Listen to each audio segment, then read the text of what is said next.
बहू बनी ड्राइवर। सीमा की साड़ी रवि से होती है। रवि को नशे की बुरी लत लगी होती है। एक दिन अरे माँ, मेरा एक साइड का शरीर काम नहीं कर रहा है। मैं आज खेतों में कैसे जाऊंगा? अरे बेटा, ऐसा ना बोल। तेरे पापा के जाने के बाद से तू ही घर चलाने का सहारा है। मैं डॉक्टर को बुला लाती हूँ। देखिए बहन जी, रोहन के शरीर के एक साइड में लकवा है। अब वो कभी ट्रैक्टर नहीं चला पाएगा। घर में मंहूसियत का माहौल हो जाता है। लीजिए माँ जी, रोटी खा लीजिए। अरे बेटा, मुझे तो भविष्य की चिंता हो रही है। मेरा एक ही बेटा है और वो भी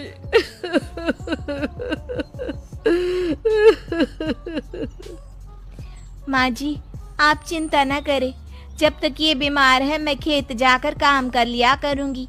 वैसे भी नशे के कारण इनका शरीर काफी कमजोर हो गया है।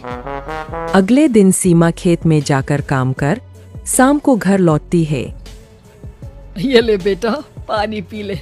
कैसा रहा काम का पहला दिन? माँ जी, काम तो ठीक है, लेकिन मैं अगर ट्रैक्टर चलाना सीख लूँ ना तो काम और भी आसान हो जाएगा। अरे बेटा, दुनिया क्या कहेगी कि और माँ जी, या तो हम दुनिया देख ले या अपना घर, कोई बात नहीं। जब ये ठीक हो जाएंगे तो सब ठीक हो जाएगा। अरे बहू, जरा बाहर तो आना। जी माँ जी। बहू, तेरे मामा जी आए हैं, तूने बुलाया था ना?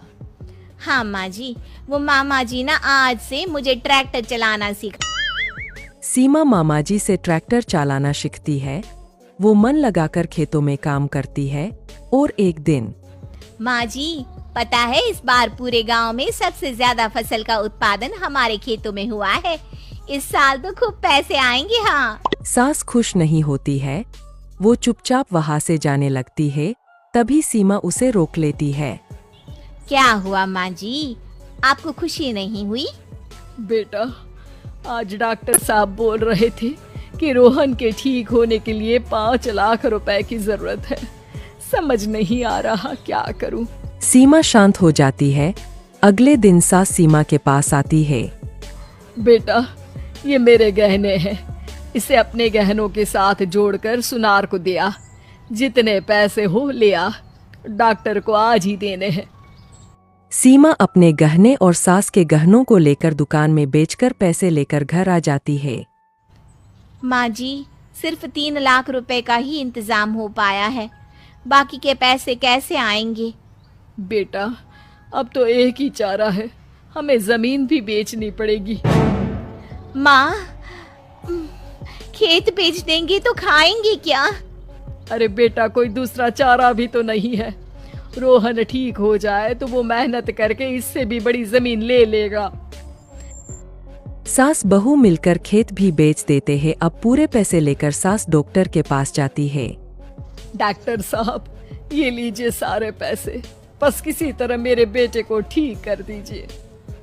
आपका बेटा ठीक तो हो जाएगा, लेकिन 6 महीने का समय लगेगा। सास बहू सोच में पड़ जाते हैं कि अब तो कोई जारिया भी नहीं रहा जहाँ से उन लोगों की कमाई हो। अब कमाएंगे नहीं तो खाएंगे क्या? माँ जी, मेरे माता पिता ने लड़की होने के कारण मुझे ज्यादा पढ़ाया लिखाया नहीं, लेकिन ट्रैक्टर चलाना सीखकर मैं कुछ काम करने के लायक तो हो ही गई हूँ। अरे बेटा, ट्रैक्टर अब कहाँ चलाएगी? खेत तो बिक गए हैं। माँ जी, मैं किसी और के खेतों में दिहाड़ी में काम कर लूंगी, कुछ तो पैसे आएंगे ही ना। कहकर सीमा काम करना स्टार्ट कर देती है। जैसे तैसे उन पैसों से गुजारा चल ही रहा था। माँ जी, पास के अस्पताल से मुझे नौकरी के लिए ऑफर आया है।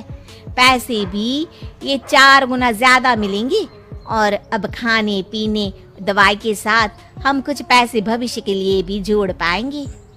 लेकिन काम क्या है बहू? माँ जी, मुझे अस्पताल की एम्बुलेंस चलानी है। अरे, तू तो मेरी बहू नहीं, बेटा है बेटा। जरूर जा बेटा। और हाँ, तूने पूरे गांव में एक मिसाल कायम कर दिया कि हर काम हर कोई कर सकता है। उनके लिए लड़की या लड़का होने की कोई जरूरत नहीं।